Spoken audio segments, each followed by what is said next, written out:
Good morning of class 6। आज आपका computer पढ़ाया जाएगा। इसमें चैप्टर नंबर 5 कराया जाएंगे। इससे पहले 4 तक कंप्लीट आपका हो चुका है। तो चैप्टर 5 का नाम है माइक्रोसॉफ्ट एक्सेल। इसमें पढ़ते हैं Microsoft Excel 2007 is a part of Microsoft package. Microsoft Excel जो है वो माइक्रोसॉफ्ट पैकेज का एक पार्ट है, हिस्सा है। Excel is a spreadsheet program which allow us to enter the data to perform calculation using formula and function. Excel एक spreadsheet programme है जिसमें हम अपना डाटा एंटर कर सकते हैं, कैलकुलेशन भी कर सकते हैं, फॉर्मूले यूज कर सकते हैं और कई सारे फंक्शंस भी इसमें कर सकते हैं। Excel allow us to organize the data in row and column. Excel से हम डाटा को कॉलम और रो वाइज सेट कर सकते हैं। These row and column are collectively called a worksheet.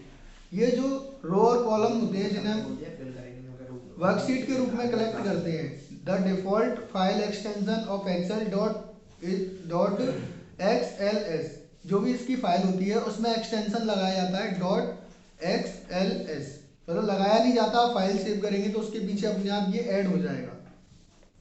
Advantage of Microsoft Excel, इसके क्या क्या क्वालिटीज़ हैं या क्या क्या एडवांटेज हैं। माइक्रोसॉफ्ट एक्सेल, इसके कई सारे एडवांटेज होते हैं जिसमें से कुछ यहाँ दिए गए हैं। सबसे पहला, data entry is faster. Data की जो एंट्री होती है वो बहुत ही फास्ट होती है। मेकिंग चेंजेस इज सिंपल, जो भी इसमें चेंजेस होते हैं वो बहुत ही सिंपल होते हैं। Formula automatically recalculate the result when the data value are change. अगर इसमें हम डाटा की कोई भी वैल्यू चेंज करते हैं और हमने फॉर्मूला यूज कर रखा है इसमें, तो वो आंसर हमारा अपने आप चेंज हो जाएगा। अगर हमने कहीं पे ऐड किया हुआ है, उसमें ऐड का फॉर्मूला लगा रखा है, तो और बीच में अगर कोई नंबर हम चेंज करते हैं तो ऐड उसका ऑटोमेटिक करेक्ट हो जाएगा, उसमें हमें चेंजिंग करने की ज़रूरत नहीं पड़ेगी। A large amount of data can be handle easily. कितना भी बड़ा अमाउंट हो, कितना भी बड़ा डाटा हो, उसको आसानी से हैंडल कर सकता है।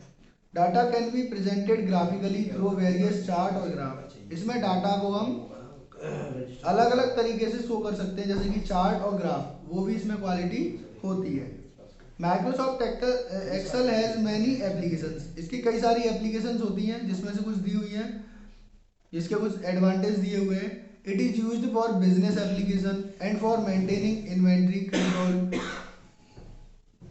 इसको हम बिजनेस के तौर पर इस्तेमाल कर सकते हैं और कुछ डाटा मेंटेन करने के लिए। It is used to plan and forecast budget. इसे हम किसी भी सिंपल या फोरकास्ट कुछ बड़े बजट के लिए भी इस्तेमाल कर सकते हैं। इसे हम साइंटिफिक कैलकुलेशन के लिए भी इस्तेमाल कर सकते हैं। It is used for keeping the records for the employ and also for maintaining the accounts of office and salary records. इसे हम इस्तेमाल कर सकते हैं अपने एम्प्लॉय की सैलरी को मेंटेन करने में, उसका रिकॉर्ड रखने के लिए, या ऑफिस के अकाउंट्स के रिकॉर्ड्स रखने के लिए। उसके बाद है how to open MS Excel. MS Excel को ओपन कैसे करते हैं, तो सिंपल सी ये बात है। इसको ओपन करने के लिए सबसे पहले हम स्टार्ट बटन पे जाएंगे, फिर ऑल प्रोग्राम पे क्लिक करना है, उसके बाद माइक्रोसॉफ्ट ऑफिस पे, और माइक्रोसॉफ्ट ऑफिस के अंदर जाके एक बॉक्स खुलेगा, उसमें आएगा माइक्रोसॉफ्ट ऑफिस एक्सेल 2007। उस पर क्लिक करेंगे तो हमारा एक्सेल ओपन हो जाएगा। उसके बाद next, when Microsoft Excel is opened, an empty workbook titled book first displayed in Excel window। जब हमारी Microsoft Excel खुलेगा तो उसमें सबसे पहले हमें दिखाई देगा, जो वर्कबुक हमारे सामने आएगी तो वो होगी book first,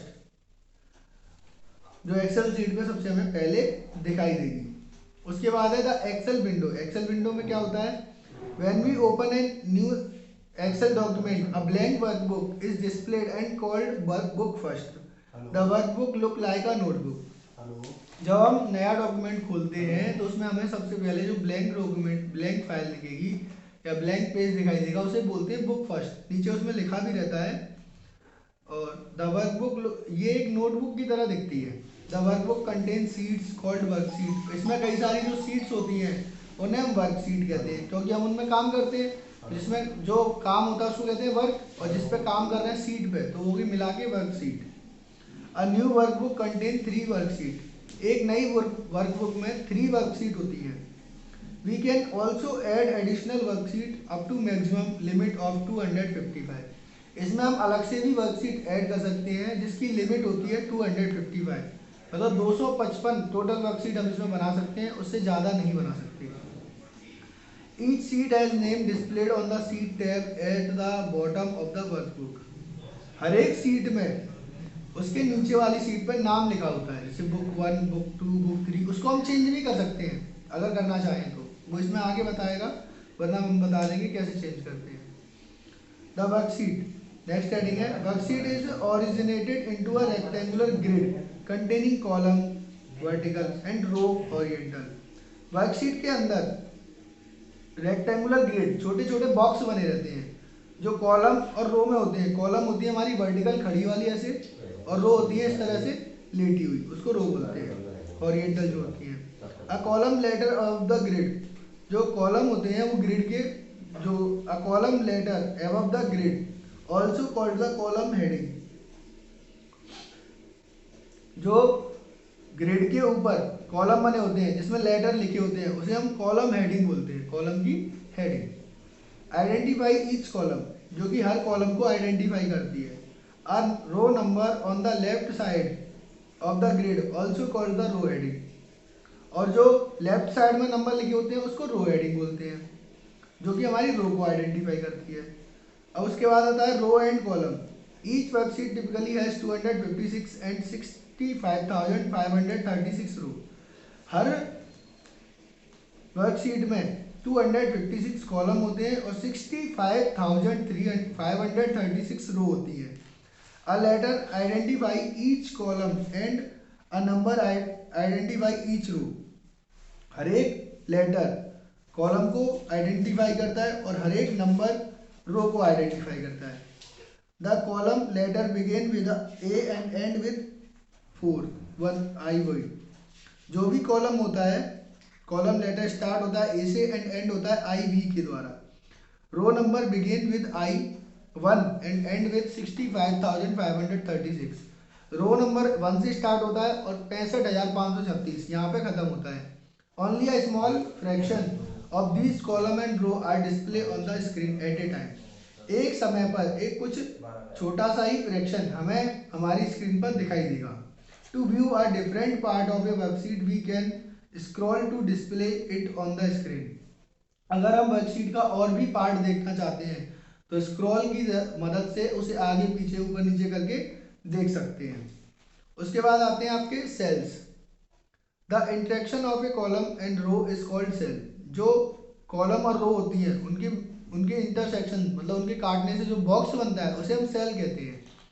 each worksheet in the workbook has 256 column and row and total of 1,67,77,216 cells. इतने सेल्स होते हैं, मतलब कि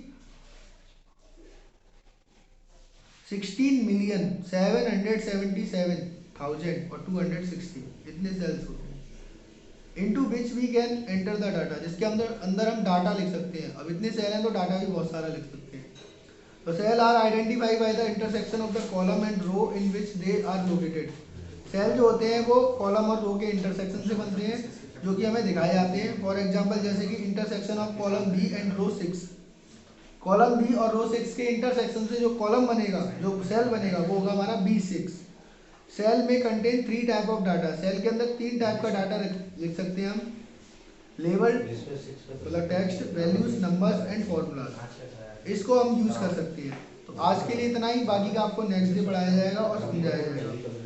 हो सकता है इसकी एक्सरसाइज आपको सेंड कर दी जाए तो वो आपको बुक में कंप्लीट करके फिर पेयर में करनी है। Okay, thank you.